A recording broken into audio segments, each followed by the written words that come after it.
Hello everyone, welcome to Telugu employment hub. ప్రముఖ famous State Bank of SBI నుంచి అయితే మనకైతే జాబ్ వేకెన్సీస్ అయితే రిలీజ్ అయినాయి గైస్. దీంట్లో మనకి సర్కిల్ బేస్డ్ ఆఫీసర్స్ కింద మనకైతే 2600 వేకెన్సీస్ అయితే ప్రొవైడ్ చేయడం అయితే జరిగిందనమాట. మీకు దగ్గరలో ఉన్న స్టేట్ బ్యాంక్లో అయితే, మీ విలేజెస్కి దగ్గరలో ఉన్న స్టేట్ బ్యాంక్లో అయితే మనకైతే జాబ్ అనేది ప్రొవైడ్ చేయడం అయితే జరుగుతుందన్నమాట. ఈ జాబ్కి సంబంధించి కంప్లీట్ డీటెయిల్స్ అలాగే ఎలా అప్లై చేసుకోవాలో ఈ వీడియోలో అయితే చెప్తాను. స్కిప్ చేయకుండా లాస్ట్ వరకు అయితే చూడండి. ఇలాంటి మరెన్నో జాబ్ అప్డేట్స్ గురించి తెలుసుకోవాలనుకుంటే మన ఛానల్ అయితే సబ్స్క్రైబ్ చేసి బెల్ ఐకాన్ అయితే యాక్టివేట్ చేసి అయితే పెట్టుకోండి. మీ ఫ్రెండ్స్ అండ్ ఫ్యామిలీ మెంబర్స్ అలాగే మీకు సంబంధించిన వాట్సాప్ గ్రూపుల్లో అయితే ఈ వీడియో ఇటువంటి జాబ్ ఇన్ఫర్మేషన్ అయితే తప్పకుండా వాళ్ళకు కూడా అయితే షేర్ చేయండి. ఇక మనం జాబ్ నోటిఫికేషన్ డీటెయిల్స్కి వెళ్ళినట్లయితే, ఈ జాబ్కి సంబంధించి ఆన్లైన్ రిజిస్ట్రేషన్ అప్లికేషన్ చేసుకోవడానికి May 9th నుంచి 29th May వరకు అయితే మనకైతే అప్లికేషన్ డేట్స్ అనేవి ఇవ్వడం అయితే జరిగిందనమాట. దానికి సంబంధించిన ఆన్లైన్ టెస్ట్ అండ్ కాల్ లెటర్కి సంబంధించిన డీటెయిల్స్ మనం చూసుకుంటే, July 2025లో మనకు దీనికి సంబంధించిన ఎగ్జామ్ అయితే కండక్ట్ చేయడం అయితే జరుగుతుందన్నమాట. దీంట్లో మనకు సెలక్షన్ ప్రాసెస్ చూసుకుంటే, ఫస్ట్ మనకు ఆన్లైన్ ఎగ్జామినేషన్ అయితే కండక్ట్ చేయడం అయితే జరుగుతుంది. తర్వాత స్క్రీనింగ్ చేసి తర్వాత ఇంటర్వ్యూ అయితే ఉంటుందన్నమాట. లోకల్ లాంగ్వేజ్ ప్రొఫిషియన్సీ టెస్ట్ అయితే జరుగుతుందన్నమాట. లాస్ట్లో దాని తర్వాత మనకైతే పోస్టింగ్ అయితే ఇవ్వడం అయితే జరుగుతుందన్నమాట. ఈ టెస్ట్లో అయిపోయిన తర్వాత దీంట్లో మనకి సర్కిల్ బేస్డ్ ఆఫీసర్స్ కింద మనం అయితే చూసుకుంటే, ఫస్ట్ మనకు ఆంధ్రప్రదేశ్లో చూసుకుంటే మనకు అమరావతిలో అయితే ఉందన్నమాట. మనకి అమరావతి సర్కిల్లో మనకి ఆంధ్రప్రదేశ్లో తెలుగు లాంగ్వేజ్ వస్తే సరిపోతుంది. దీంట్లో మనకి 180 వేకెన్సీస్ అయితే ఉన్నాయన్నమాట. అలాగే నెక్స్ట్ మనం హైదరాబాద్లో చూసుకుంటే, తెలంగాణలో హైదరాబాద్లో చూసుకుంటే మనకు తెలుగు లాంగ్వేజ్ వస్తే సరిపోతుంది. దీంట్లో మనకి 230 వేకెన్సీస్ అయితే ఉన్నాయన్నమాట. ఇలా మనకి ఎవ్రీ స్టేట్, ఏ స్టేట్కి ఆ స్టేట్ లాంగ్వేజ్ని బట్టి అయితే మనకైతే ఉన్నాయన్నమాట. దీంట్లో మనకు కంప్లీట్గా చూసుకుంటే 2600 వేకెన్సీస్ అయితే ప్రొవైడ్ చేయడం అయితే జరిగిందన్నమాట. ఈ నోటిఫికేషన్లో అయితే వీళ్ళైతే ఈ జాబ్కి సంబంధించిన ఎలిజిబిలిటీ చూసుకుంటే మనకు గ్రాడ్యుయేషన్ అయితే కంప్లీట్ అయి ఉండాలన్నమాట.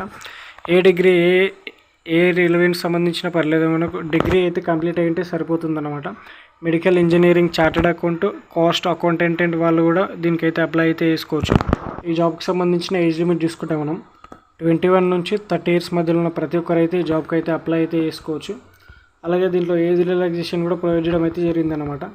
ఎస్సీ ఎస్టీ వాళ్ళకైతే 5 years, OBC non criminal layer వాళ్ళకైతే 3 years, PWBD candidates, పీడబ్ల్యూబీడీలో SC ST వాళ్ళకి 15 years, ఓబీసీ వాళ్ళకి 13 years, జనరల్ ఈడబ్ల్యూఎస్ వాళ్ళకైతే 10 years అయితే ఏజ్ రిలాక్సేషన్ అయితే ప్రొవైడ్ చేశారనమాట. అలాగే ఎక్స్ సర్వీస్ మెన్, ఇలా ఆఫీసర్స్ ఎవరైతే ఉంటారో ఇంతకుముందు పనిచేసిన వాళ్ళకి 5 years అయితే ఏజ్ రిలాక్సేషన్ అయితే ప్రొవైడ్ చేయడం అయితే జరిగిందనమాట.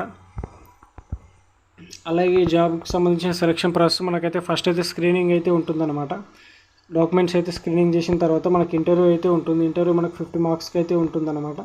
దీని తర్వాత మనకు ఆన్లైన్ టెస్ట్ అయితే ఉంటుంది. ఆన్లైన్ టెస్ట్ తర్వాత మనకైతే లోకల్ లాంగ్వేజ్ అయితే ప్రొఫిషియన్సీ టెస్ట్ అయితే కండక్ట్ చేయడం జరుగుతుంది. దీని ద్వారా మనకు వీటన్నిటిలో మార్క్స్ బేస్ చేసుకొని మనకైతే ఫైనల్ రిజల్ట్ అయితే రిలీజ్ చేయడం అయితే జరుగుతుందన్నమాట. అలాగే దీనికి సంబంధించిన సెలక్షన్ ప్రొసీజర్, ఆన్లైన్ టెస్ట్కి సంబంధించిన డీటెయిల్ చూసుకుంటే మనకు ఫస్ట్ మనకు ఆన్లైన్ టెస్ట్ ఏదైతే ఉంటుందో అది మనకు ఆబ్జెక్టివ్ టెస్ట్ అయితే 120 marksకి అయితే ఉంటుంది. అలాగే దీంతోపాటు డిస్క్రిప్టివ్ టెస్ట్ కూడా ఉంటుంది, అది మనకు 50 marksకి అయితే ఉంటుందన్నమాట. దీంట్లో ఫస్ట్ మన ఆబ్జెక్టివ్ టెస్ట్కి సంబంధించిన డీటెయిల్ చూసుకుంటే, దీంట్లో మనకి 2 hours డ్యూరేషన్ అయితే ఉంటుందన్నమాట. 4 sections 120 marks అయితే ఉంటాయి. దీంట్లో ఫస్ట్ సెక్షన్లో మనకు చూసుకుంటే ఇంగ్లీష్ లాంగ్వేజ్ అయితే ఉంటుంది. 30 questions 30 marks 30 minutes టైం అయితే ఉంటుందన్నమాట. సెకండ్ మనకు బ్యాంకింగ్ నాలెడ్జ్లో 40 questions 40 marks 40 minutes అయితే ఉంటుంది. జనరల్ అవేర్నెస్ ఎకనామీలో 30 questions 30 marks 30 minutes అయితే ఉంటుంది. కంప్యూటర్ యాప్టిట్యూడ్లో మనకు 20 questions 20 marks 20 minutes అయితే ఉంటుందన్నమాట. టోటల్గా మనకి 120 questions 120 marks 2 hours డ్యూరేషన్ అయితే ఉంటుంది. నెక్స్ట్ మనకు దీని తర్వాత డిస్క్రిప్టివ్ టెస్ట్ అనేది ఉంటుంది. దీంట్లో మనకి టైం డ్యూరేషన్ చూసుకుంటే 30 minutes అయితే ఉంటుంది. ఇంగ్లీష్ లాంగ్వేజ్లో అయితే మనకైతే ఈ టెస్ట్ అయితే ఉంటుందన్నమాట. లెటర్ రైటింగ్ అండ్ ఎస్ఏ అయితే ఉంటుంది. 2 questions అయితే ఉంటాయన్నమాట. టోటల్గా మనకి 50 marksకి అయితే ఉంటుంది. ఎటువంటి మినిమం క్వాలిఫికేషన్ మార్క్స్ అయితే లేవన్నమాట. మెరిట్ని బట్టి రిలీజ్ చేస్తారనమాట. ఎటువంటి పెనాల్టీ కూడా లేదనమాట. రాంగ్ ఆన్సర్కి నెగిటివ్ మార్క్స్ కూడా లేవు. అలాగే ఈ జాబ్కి అప్లై చేసుకోవడానికి మనం అప్లికేషన్ ఫీ చూసుకుంటే, జనరల్ ఈడబ్ల్యూఎస్ ఓబీసీ క్యాండిడేట్స్ ఎవరైతే ఉంటారో వాళ్ళకి 750 rupees అయితే అప్లికేషన్ ఫీ అయితే ఉందన్నమాట. ఎస్సీ ఎస్టీ పీడబ్ల్యూబీడీ క్యాండిడేట్స్కి నిల్లనమాట. ఎటువంటి ఫీ కూడా లేదు. మీరైతే ఫ్రీగా అయితే అప్లై అయితే చేసుకోవచ్చు అనమాట. ఈ ఎగ్జామినేషన్కి సంబంధించి మనకు ప్రీ ఎగ్జామినేషన్ ట్రైనింగ్ కూడా ప్రొవైడ్ చేయడం అయితే జరుగుతుంది వీళ్ళకి సంబంధించిన అఫీషియల్ వెబ్సైట్లో. లింక్ అయితే నేను కామెంట్ బాక్స్లో ఇస్తాను, అక్కడ నుంచి మీరైతే చెక్ చేయొచ్చు. అలాగే ఈ జాబ్కి సంబంధించిన అప్లికేషన్ అయితే ఆన్లైన్లో అయితే చేసుకోవాల్సి అయితే ఉంటుందన్నమాట. మే 9th నుంచి మే 29th వరకు అయితే మనం ఈ డేట్స్ మధ్యలో అయితే ఆన్లైన్ అయితే అప్లికేషన్ అయితే చేసుకోవాల్సి అయితే ఉంటుందన్నమాట. ఆన్లైన్ అప్లికేషన్ చేసుకోవడానికి మనకు కావాల్సిన డాక్యుమెంట్స్ చూసుకుంటే రీసెంట్ పాస్పోర్ట్ సైజ్ ఫోటోగ్రాఫ్, అలాగే signature, left thumb impression, hand written declaration, ID proof of date of birth, job profile, resume, educational qualification, experience certificates, అలాగే latest salary slip, latest form 16 అన్నమాట. Employer ఎక్కడైనా work చేసి ఉంటే ఈ documents ఉంటే మీరైతే apply అయితే చేసుకోవచ్చు అన్నమాట. ఈ జాబ్కి సంబంధించిన ఎగ్జామినేషన్ సెంటర్స్ చూసుకుంటే మనకు ఆంధ్రప్రదేశ్లో చూసుకుంటే ఫస్ట్ మనకు అనంతపూర్, గుంటూరు, విజయవాడ, కర్నూలు, రాజమండ్రి, శ్రీకాకుళం, విశాఖపట్నం, విజయనగరంలో అయితే ఈ లొకేషన్లో ఈ ఏరియాలో అయితే మనకి ఎగ్జామినేషన్ అయితే ఉంటుందన్నమాట. మీకు ఏ దగ్గరలో ఉంటే అక్కడైతే చూసి అయితే పెట్టుకోండి ఆన్లైన్ అప్లికేషన్ చేసుకునేటప్పుడు. అలాగే నెక్స్ట్ మనకు తెలంగాణలో చూసుకుంటే మనకు హైదరాబాద్, కరీంనగర్, ఖమ్మం, వరంగల్ లొకేషన్స్లో మనకైతే ఎగ్జామ్ సెంటర్స్ అయితే ఉన్నాయన్నమాట. మీకు ఏది దగ్గర అయితే అది పెట్టుకోండి. తమిళనాడులో అయితే చెన్నై అయితే ఉందన్నమాట. చాలా అయితే ఉన్నాయి. ఇక్కడ స్టేట్ వైజ్ అయితే మనకి రిలీజ్ చేయడం అయితే జరిగిందనమాట. మీరు ఏది దగ్గర అయితే అదైతే సెలెక్ట్ చేసి పెట్టుకోండి. ఇప్పుడు మనం దీనికి సంబంధించిన అప్లికేషన్ ప్రాసెస్ అయితే చూసుకుందాం. ఈ జాబ్కి అప్లై చేసుకోవడానికి అప్లై లింక్ అయితే నేను కామెంట్ బాక్స్లో అయితే ఇస్తాను. అక్కడ నుంచి మీరు క్లిక్ చేయగానే డైరెక్ట్ మీకు ఇలా వెబ్సైట్ అయితే ఓపెన్ అవుతుంది. కొంచెం కింది స్క్రోల్ చేయగానే ఇక్కడ మీకు కనిపిస్తుంది అనమాట, recruitment of circle based officers. దీనిపైన అయితే క్లిక్ చేసుకోండి. క్లిక్ చేసుకున్న తర్వాత ఇక్కడ మనకు అప్లై ఆన్లైన్ అనే ఆప్షన్ కనిపిస్తుంది కదా, దీనిపైన అయితే క్లిక్ చేసుకోండి. క్లిక్ చేసుకున్న తర్వాత మీకు ఇలా పేజ్ అయితే ఓపెన్ అవుతుంది అనమాట. ఇక్కడ మాకు డేట్స్ కూడా ఇవ్వడం అయితే జరిగింది, చూసుకోవచ్చు మనం. Online application dates, ending date, printing date, editing dates, online ఫీజుకి సంబంధించిన డేట్స్ అన్నీ ఇక్కడ ఇవ్వడం జరిగింది, చూసుకోవచ్చు మీరు. ఇక్కడ మనకి yellow colour click here for new registration ఉందిగా, దీనిపైన అయితే క్లిక్ చేసుకోండి. రిజిస్ట్రేషన్కి సంబంధించిన డీటెయిల్స్ అనేవి ఫామ్ అయితే ఓపెన్ అవుతుంది.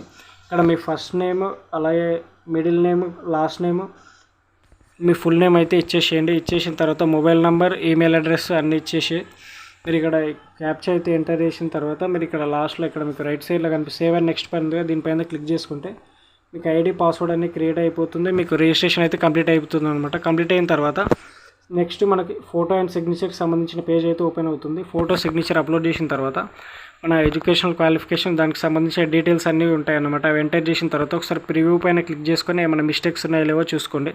చూసుకున్న తర్వాత మన డాక్యుమెంట్స్ ఏవైతే ఉంటాయో, ఎడ్యుకేషనల్ క్వాలిఫికేషన్, ఫోటో, సిగ్నేచర్ అవన్నీ అవి ఇక్కడైతే మీరైతే అప్లోడ్ చేయాలన్నమాట. అప్లోడ్ చేసిన తర్వాత లాస్ట్లో మనకు పేమెంట్ చేసుకుంటే మనకు రిజిస్ట్రేషన్ అయితే కంప్లీట్ అయితే అయిపోతుంది అన్నమాట. అప్లికేషన్ అయితే కంప్లీట్ అయిపోతుంది.